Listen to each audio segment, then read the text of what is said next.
Hello everyone, Willie Wonker here again, back with the other YouTube video. Today we have two special guests with us. Jacky. Irene. Okay, that is quite awkward.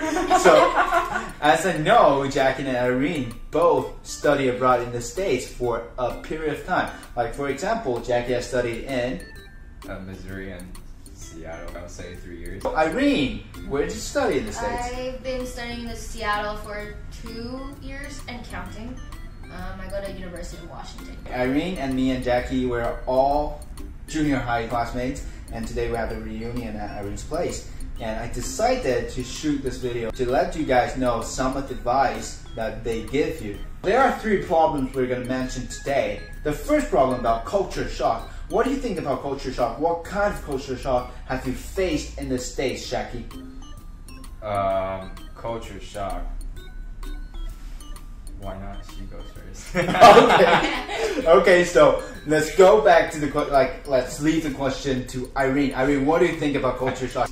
Jacky? No, I'm kidding. So basically, I think when you choose where you want to study abroad, it's really important that you figure out what the environment is. For instance, I go to Seattle. People say there's this thing called Seattle freeze, where people are very cold to you. But personally, I think the people are really nice. The culture shock doesn't just apply to people, but it also applies to like the weather. People kept telling me about how Seattle rains like a crap load. Right. But I was like, oh yeah, Taiwan rains a lot too. Like, you know, this week has been raining like crazy. But Seattle in the winter, it rains like every single day. It's like a slow torture kind of thing. So that was also one thing that I really had to adjust to, and just like learn to love the rain. I have one more thing. So, you know, in the States, in the Western culture, people are more outgoing and willing to have a conversation, even if you're strangers. Dude! So, for instance, if you go to... my idea. Yeah, Yeah. Sorry. So, for instance, if you go to a grocery store or something, they always ask, how are you? Yeah, they always have small talk, and sometimes it's good for you to initiate the small talk because it feels like you're part of the culture in a way.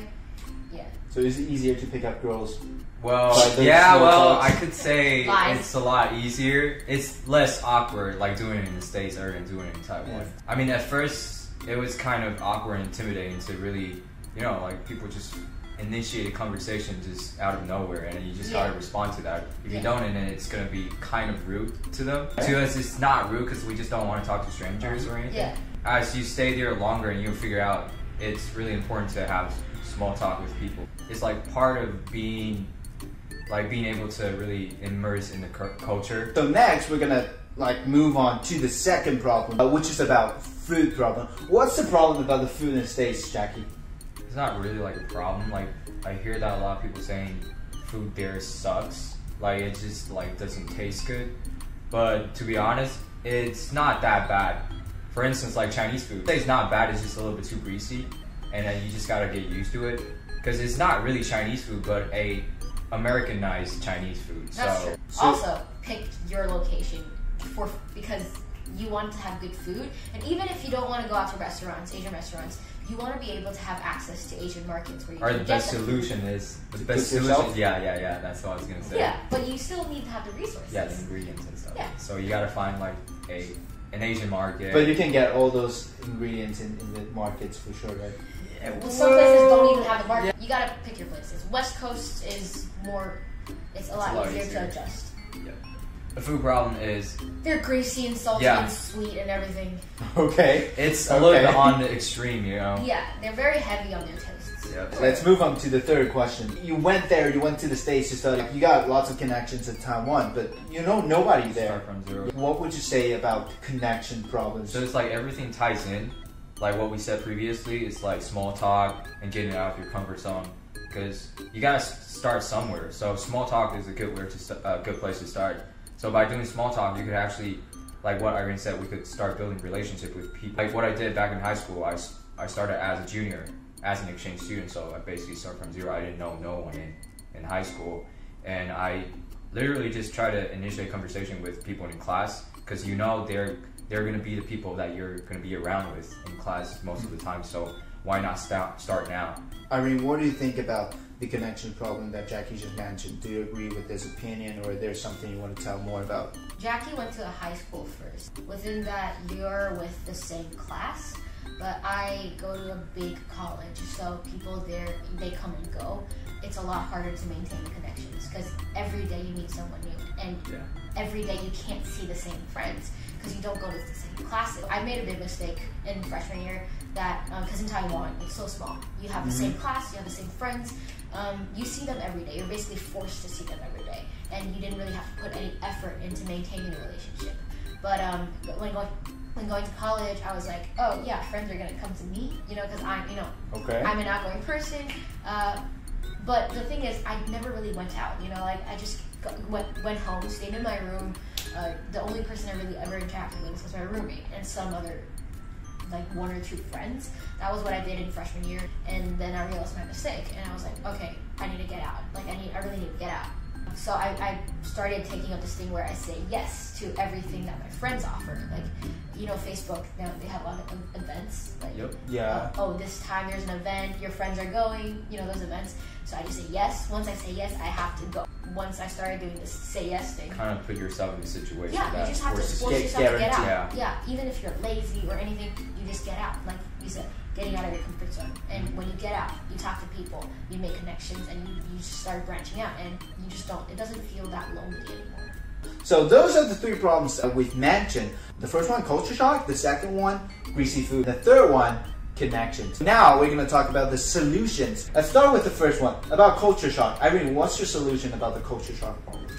You just have to get out. You have your comfort zone. Just meet people, and just, I guess, have the attitude of being able to try everything before saying no to something. So about Jacky, what's your solution about those greasy foods? I would say start learning cooking.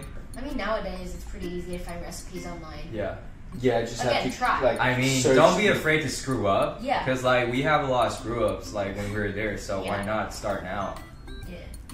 So let's move on to the next part. The last part about the connections. Let's start with Irene. You were there alone, and how did you start everything up?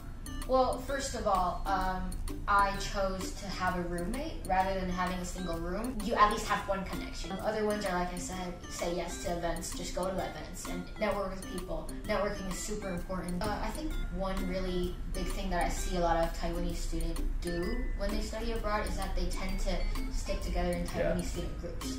And yeah, it's great having a Taiwanese student association there for you as a resource. I am part of that group. It's just that I don't spend every waking minute with them.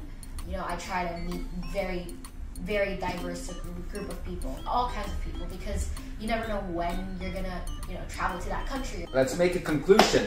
The 3 problems again. The first one, culture shock. The second, food problem. The third, and connection. So the first one, culture shock. You have to step out of your comfort zone and try something new, and like to challenge yourself right there in the state. The second problem about the greasy foods, you can try to learn how to cook for yourself, and don't worry about all those recipes because all those research are all online right there. Search on YouTube, search on Google. And about the connections part, you should go out there to mingle with those who are from different countries. You two both study abroad, like right there in the States for a period of time. So what's the one sentence to encourage the students or the people who want to study in the States? You want to go first? You go first. Okay. I think it would be just don't be scared.